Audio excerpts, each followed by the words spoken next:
आज की पहली और बड़ी खबर की बात करें तो झारखंड में जल्द जारी हो सकती है 71,000 शिक्षकों के लिए भर्तियां। नियमावली को मिली स्वीकृति। शिक्षक बनने का सपना देखने वाले उम्मीदवारों के लिए अच्छी खबर सामने आई है। झारखंड राज्य में शिक्षकों के लिए बड़ी भर्ती आयोजित होने वाली है। राज्य के विधि एवं वित्त विभाग ने झारखंड शिक्षक पात्रता परीक्षा की नियमावली को स्वीकृति दे दी है। अब इसे राज्य के कार्मिक विभाग से स्वीकृति मिलने के बाद कैबिनेट के पास भेजा जाएगा। झारखंड शिक्षक पात्रता परीक्षा का आयोजन अनुमान के मुताबिक इसी साल सितंबर महीने में किया जा सकता है। इस परीक्षा को झारखंड एकेडमिक काउंसिल द्वारा आयोजित किया जाता है। इस परीक्षा में भाग लेने वाले विद्यार्थियों का झारखंड से 10वीं और 12वीं पास होना जरूरी होगा। अगली बड़ी खबर की बात करें तो झारखंड में लगातार दूसरे साल स्कूली बच्चों को नहीं मिल पाएगी साइकिल। झारखंड में इस साल भी सरकारी स्कूल में पढ़ने वाले 6 लाख से ज्यादा छात्रों को साइकिल नहीं मिल सकेगा। कल्याण विभाग के द्वारा ST, SC, OBC और अल्पसंख्यक छात्रों को 8वीं कक्षा में जाने पर साइकिल देने का प्रावधान है, लेकिन अब तक टेंडर फाइनल नहीं होने से साइकिल की सवारी छात्रों को नसीब नहीं हो पा रही है। जबकि साइकिल खरीद के लिए 244 करोड़ रुपए विभाग के पास पड़े हुए हैं। ये दूसरा साल है जब राज्य के सरकारी स्कूल में पढ़ने वाले छात्रों के बीच राज्य सरकार साइकिल का वितरण नहीं कर पाई है।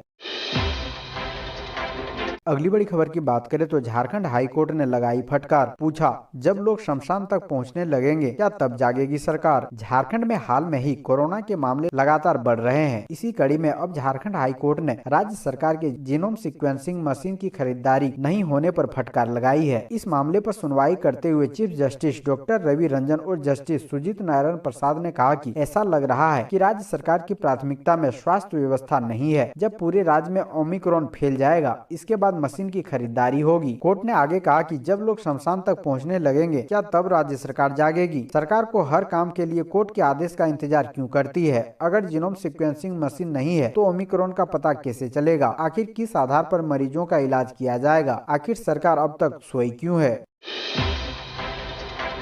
अगली बड़ी खबर की बात करें तो हेल्थ सेक्टर पर हो निवेश। सीएम ने कहा, इंडस्ट्री पॉलिसी के तहत स्वास्थ्य के क्षेत्र में निवेश की संभावनाएं।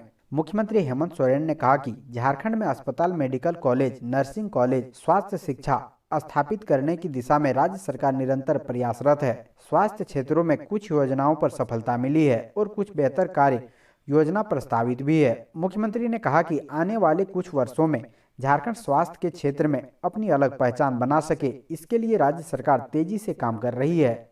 मुख्यमंत्री ने ये बातें राष्ट्रीय स्तर पर आयोजित मेडिकल कॉन्फ्रेंस को संबोधित करते हुए कही। अगली बड़ी खबर की बात करें तो बाबा की नगरी देवघर से स्पाइस जेट और इंडिया गो जल्द भरेगी उड़ान।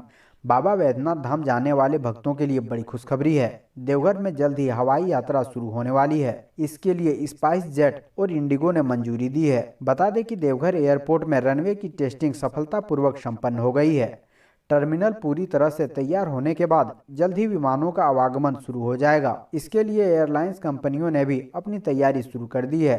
स्पाइस जेट और इंडिगो के मार्केटिंग ऑफिसर ने 2 दिनों तक देवघर एयरपोर्ट का जायजा लिया है। मालूम हो कि दोनों एयरलाइंस कंपनियों ने देवघर से हवाई सेवा शुरू करने के लिए सैद्धांतिक मंजूरी दी है। अगली बड़ी खबर की बात करें तो अगले 3 दिनों तक यहाँ होगी बारिश। जाने अपने इलाके का मौसम। झारखंड में रविवार से कई इलाकों में बारिश हो सकती है। 11 जनवरी की रात या 12 को पूरे झारखंड में पश्चिमी विक्षोभ का असर दिखने लगेगा। इससे करीब करीब पूरे राज्य में बारिश हो सकती है। मौसम केंद्र के अनुसार 9 जनवरी को राज्य के गढ़वा, पलामू, लातेहार, लोहरदगा, गुमला, खुट्टी और रांची में बारिश हो सकती है। 10 और 11 जनवरी को सिमडेगा, पूर्वी और पश्चिमी सिंहभूम, सरायकेला, खरसावां छोड़ सभी जिलों में बारिश का अनुमान है। 11 और 12 जनवरी को पूरे राज्य में हल्के से मध्यम दर्जे की बारिश हो सकती है।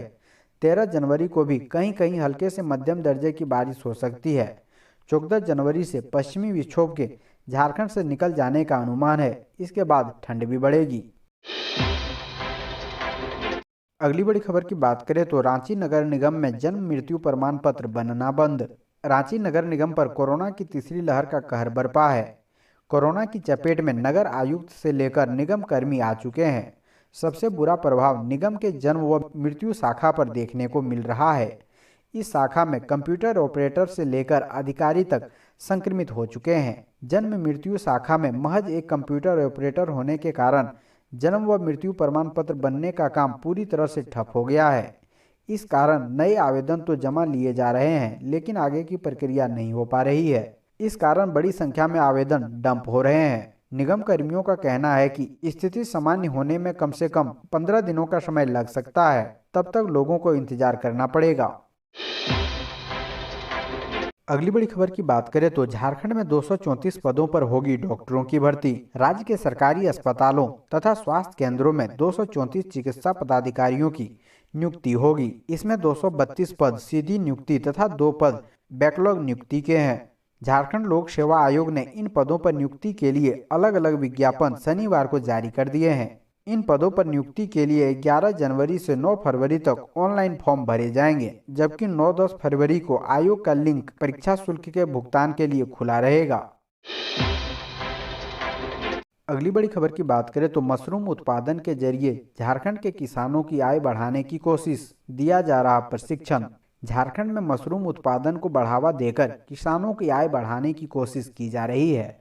मशरूम उत्पादन को बढ़ावा देने के लिए योजना के तहत प्रत्येक मशरूम किसान को प्लास्टिक बैग, कंपोस्ट और मशरूम स्पॉन दिया जाएगा। इसके अलावा मशरूम किसानों के लिए 5 दिवसीय प्रशिक्षण भी दिया जाएगा। किसानों को दिए गए प्लास्टिक बैग में 10 किलोग्राम कंपोस्ट और 100 से 120 किलोग्राम तक स्पॉन किसानों को दिया जाएगा। जो किसान इस योजना का लाभ उठाने के लिए इच्छुक हैं, किसान अपने संबंधित जिले में जाकर जिला उद्यान पदाधिकारी से संपर्क कर सकते हैं।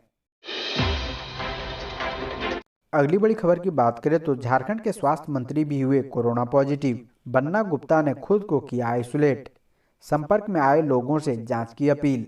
कोरोना संक्रमण अब झारखंड में भी तेजी से पांव पसार रहा है। इस बीच स्वास्थ्य मंत्री बन्ना गुप्ता भी संक्रमण के चपेट में आ गए हैं।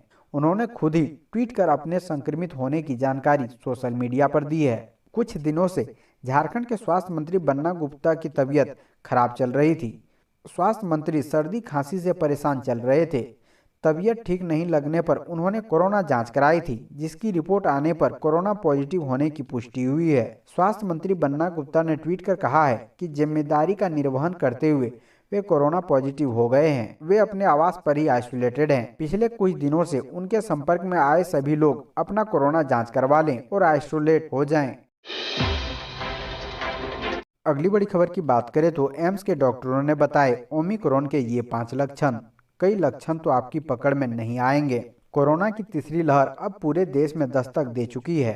हर रोज कोरोना के मामलों में बेहिसाब बढ़ोतरी हो रही है। ताज़ा आंकड़ों के मुताबिक हर रोज 20 से 25% संक्रमण के मामलों में बढ़ोतरी हो रही है। एक तरफ कोरोना की तीसरी लहर तो दूसरी तरफ ओमिक्रॉन का खतरे ने मानो देश और दुनिया के सामने एक बड़ा संकट खड़ा कर दिया है। कोरोना जिस तरह से हर बार अपना स्वरूप बदल रहा है, उससे न सिर्फ आम लोगों को बल्कि अब एक्सपर्ट को भी चिंता में डाल दिया है। यही वजह है कि तमाम एक्सपर्ट आए दिन कोरोना के नए नए लक्षण के बारे में बता रहे हैं, जो कि हर किसी के लिए जानना बेहद अहम है। इन 5 पॉइंट में समझिए कि क्या वो 5 लक्षण है जिसके जरिए आप कोरोना या फिर ओमिक्रॉन की पहचान आसानी से कर सकते हैं। पहला, सांस लेने में कठिनाई। दूसरा, ऑक्सीजन सैचुरेशन में गिरावट। तीसरा, सीने में लगातार दर्द या दबाव महसूस होना। चौथा, याददाश्त की समस्या या कन्फ्यूजन का बढ़ना। पांचवा, अगर ये तमाम लक्षण 3-4 दिन से ज़्यादा रहे या बिगड़ता जाए।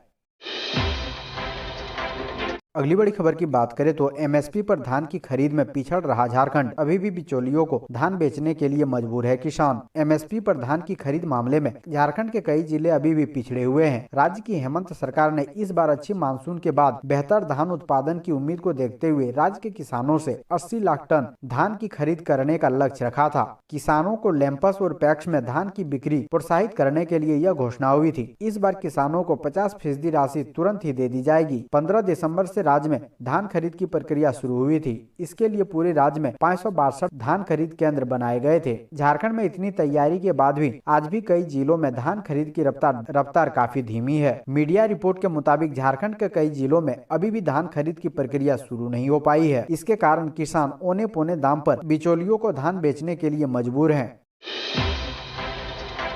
अगली बड़ी खबर की बात करें तो नक्सलियों ने झारखंड के विष्णुपुर में माइंस की 27 गाड़ियों में लगाई आग, इलाके में दहशत। विष्णुपुर प्रखंड के गुरदारी थाना क्षेत्र अंतर्गत उजाम स्थित KNCPL बॉक्साइड माइंस में भाकपा माओवादियों के द्वारा शुक्रवार की शाम हमला कर दिया गया। लगभग 1 घंटे तक तांडव मचाते हुए 27 वाहन एवं मशीन को आग के हवाले कर दिया, जबकि मौके पर स्थित माइंस कर्मी के साथ मारपीट भी किया गया।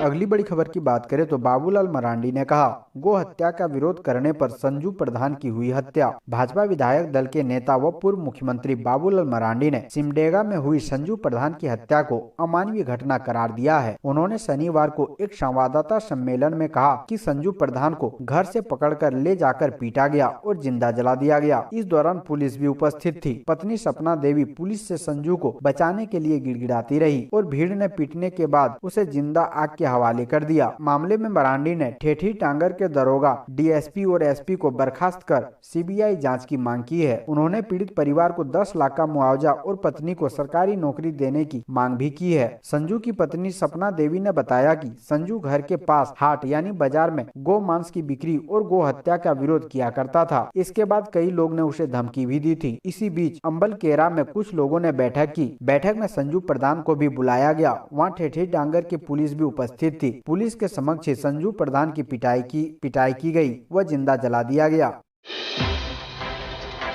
अगली बड़ी खबर की बात करें तो मर्डर मिस्ट्री ना बन जाए धनबाद जज की हत्या, हाईकोर्ट ने जताई चिंता। झारखंड हाईकोर्ट ने जज उत्तम आनंद की मौत के मामले में सुनवाई की। इस दौरान कोर्ट ने CBI की स्टेटस रिपोर्ट पर नाराजगी जताई और साथ ही आशंका जताते हुए कहा कि जांच में जितना समय लगेगा अपराधी को भागने का उतना ही अधिक समय मिलेगा। कोर्ट ने टिप्पणी करते हुए कहा है कि कहीं ये केस एक मर्डर मिस्ट्री न बनकर रह जाए।